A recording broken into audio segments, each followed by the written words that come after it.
Disclaimer. The following video contains detailed descriptions of abuse, kidnapping, and psychological manipulation. Some viewers may find the content distressing or disturbing. Viewer discretion is advised. Before we deep dive here, we need to set the stage a little bit. It is December 28, 1956. In this era, Dwight Eisenhower was serving his second term as president. America was right in the midst of rapid change. The Montgomery bus boycott had just ended, a landmark victory in the civil rights movement. Elvis Presley, who might play a large role in this, had just performed a controversial show on the Ed Sullivan Show and was taking the nation by storm, causing teenagers' hearts to race across the country. It was a time of cultural revolution, with pop music and post-war optimism shaping much of American life. But beneath this optimism, in the homes and streets of cities like Chicago, there lurked a darkness that could strike without warning, one that no family could prepare for. And guys, like I always say, during these deep dives I do in my channel sometimes, let's try to be respectful towards the families. Yes, this is an old case. Yes, at this point, but we need to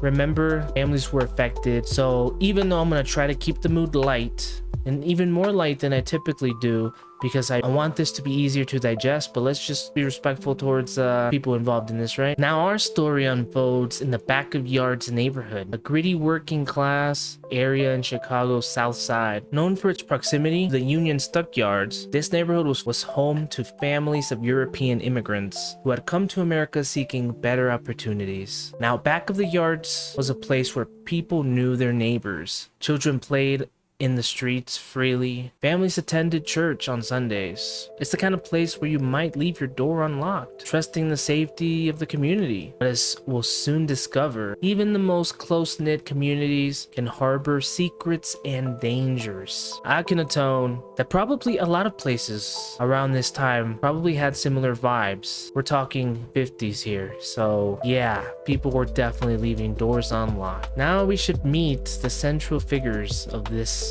tragic story. Now, the Grimes family lived at 5642 South Damon Avenue, modest home for a family of 7. Joseph Grimes Sr., the father, worked long hours as a machinist at Western Electric, while Loretta Grimes, the mother, balanced her duties as a housemaker with part-time work at a nearby bakery. Now, Barbara, the second eldest, was 15 at the time of her death. Now, friends and family described her as responsible, studious, with aspirations to become a nurse, a dream that showed her compassionate nature. Now, Patricia, 13, was more outgoing of the two sisters. Now, while Barbara was often seen as the protector, Patricia had a vivacious spirit. She loved music, especially Elvis Presley, and had dreamed of becoming a singer. Now, the girls were inseparable, often walking hand in hand down the street. Their older brother, Joseph Jr., was 17 at the time. Though quiet and introspective, he would soon find himself at the forefront of the family's desperate search for his missing sisters. Now, quick pause, guys.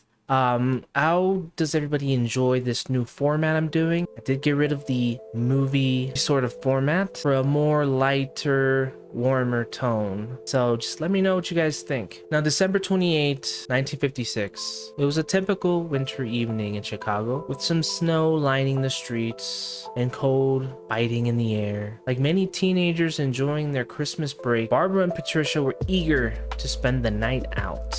Their plan? To see Elvis Presley's latest movie, Love Me Tender, at the Brighton Theater, a movie they had already seen at least 10 times. But their love for Elvis knew no bounds. And now here's what we know about this fateful evening. At 6:30 p.m., Barbara and Patricia sat down for dinner with their families. Nothing seemed unusual. 7:30 p.m., they left home, excited for the movie, telling their mother they would be back by midnight. At 8:45 p.m., Dorothy Weinhardt, a family friend, saw the girls walking north on Archer Avenue. Very odd detail, as they should have been heading towards the theater. This puzzling sighting would be one of inconsistent reports to come. 9:30 p.m., the girls were allegedly spotted at a restaurant on South Archer Avenue. However, like many of the other sightings, this one was never confirmed. This is where things become a little murky. The last confirmed sighting was at 7:30 when they left their house. Every other account is riddled with uncertainty. A bus driver later claimed he saw the girls on his route around 11:45 p.m. But again, this sighting could not be corroborated. Now, was this a case of mistaken identity, or were the girls moving through the city in ways that defied explanation? This confusion over the movements leaves us wondering, what were Barbara and Patricia really doing that night, and how did everything go so wrong? And now the next morning, December 29th, Loretta Grimes would wake up to find their daughters having not returned. At first, she thought they might have just stayed overnight at a friend's house, but hours passed and panic set in. By that afternoon, the family contacted Chicago Police Department, and initially the police treated the situation lightly, assuming the girls had just simply ran away, a typical conclusion in cases involving teenagers at the time. But Loretta knew better. Her daughters were responsible, and they hadn't packed clothes or taken money. Something was terribly wrong. To point out, when they left, Loretta had given them $2.50, which was a little more back then, but nonetheless, it was only really enough for the movie and some snacks. What followed was one of the most extensive search efforts in Chicago's history. The community rallied around the Grimes family. Neighbors, friends, strangers scoured the parks, alleys, and even waterways. Flyers with the girls' pictures were distributed all over the city. The media jumped on this case, and soon national outlets were reporting on the mysterious disappearance of the Grimes sisters. Police, alongside hundreds of volunteers, searched the city. They drained parts of the Chicago Sanitary and Ship Canal and combed through the local parks and abandoned buildings, hoping for any sign of the sisters. But days turned into weeks, and hope began to fade. By New Year's, the case had taken on almost a mythic quality, with sightings being reported as far away as Nashville, Tennessee. It was as though the girls had vanished into thin air, leaving behind nothing but questions. This is the part, guys, where if you haven't already, if you're not used to hearing these type of cases, go and take a break, go get some water, do something. Otherwise, be warned, the discovery happens now. January 22nd, 1957, 25 days after Barbara and Patricia had disappeared, the unthinkable happened. Leonard Prescott, a 65-year-old construction worker, was driving along German Church Road, now part of Burr Ridge, about 12 miles southwest of Chicago. It was a freezing day, and as he drove, something unusual caught his eye in the snow. First, he thought it was a pair of mannequins discarded on the roadside, but when he returned with his wife, he made a discovery that would send shockwaves through the city. Lying in the ditch, partially covered by snow, were the bodies of two young girls, Barbara and Patricia Grimes. Their bodies were found face down, eerily close to one another, as though they had been carefully placed side by side. The grim discovery raised more questions than it answered. How did the girls end up so far away from home? Why hadn't they been found in the earlier searches? And most haunting of all, what had truly happened during these 25 days? Now, the coroner will be Dr. Walter McCarran. He conducted an autopsy that provided both answers and deepened the mystery even more. Both girls had suffered physical trauma. Barbara showed signs of strangulation. Patricia had a puncture wound on her chest. More disturbing still, there were indications that both girls had been essayed. However, the official cause of death had been ruled exposure to the elements. They had frozen to death. The autopsy also revealed undigested food in their stomachs, suggesting that they had died shortly after their last meal, likely within hours of their disappearance. If that's true, where had their bodies been hidden all this time, and why had no one found them sooner? The discovery of their bodies devastated the city and sent the investigation to overdrive. What had been once a missing persons case was now a double homicide, and the pressure on the police to find the culprit intensified. Now, over the course of the investigation, the police interviewed over 30,000 people and spent more than 300,000 man-hours trying to crack the case. Several suspects emerged, each with a connection to the girls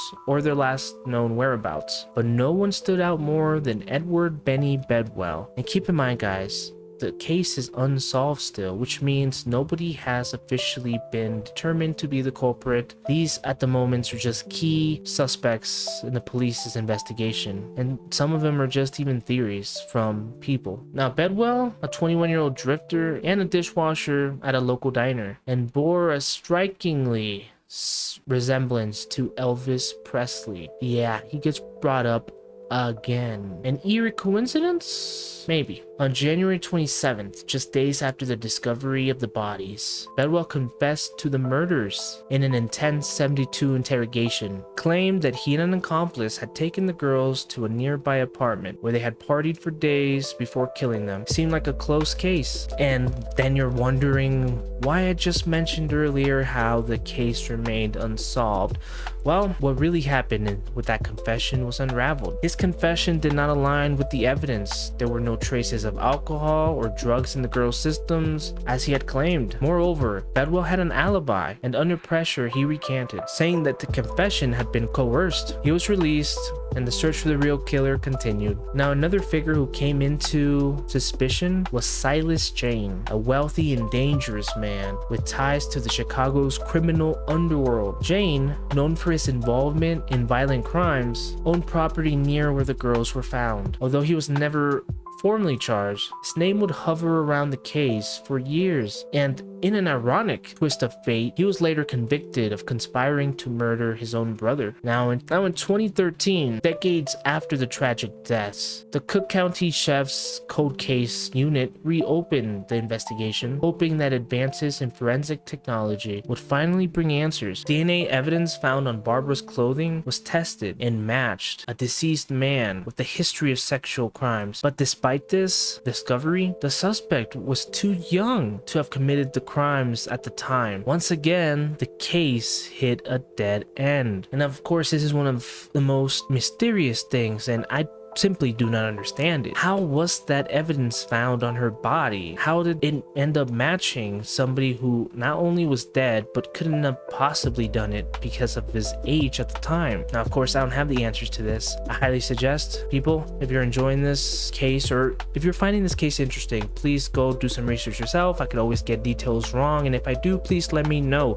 Let's continue. The Grimes sisters' murders shattered the illusion of the safety of the 1950s, marking a shift in how society viewed the vulnerability of children. It became a landmark case in the evolution of forensic science and criminal investigations, reminding us of how far we've come, but how far we still have to go in solving these cold cases. And of course, like what always happens with unsolved cases, we're honestly left with more questions than answers. Who killed these two sisters, Barbara and Patricia Grimes? Why were they targeted? What really happened that cold night, December 1956? These questions haunted Chicago for more than 6 decades, but maybe someone out there holds the missing piece to the puzzle. And now, this has been Miguel, bringing you the Grimes sister story, and I hope you guys really enjoyed this. I actually have a pretty good time getting to know these cases. Obviously, I could go way further deep into them if you guys would want me to do that. I'd be more than happy to do so. Otherwise, like I said, if you guys are interested, go and research on your own, find out a little more on what really happened. If you do in fact hold the missing piece to the puzzle, please contact the proper authorities and get this case solved. I'll see you guys on the next one. Like and subscribe, share it to your friends, and I'll see you guys on the next one.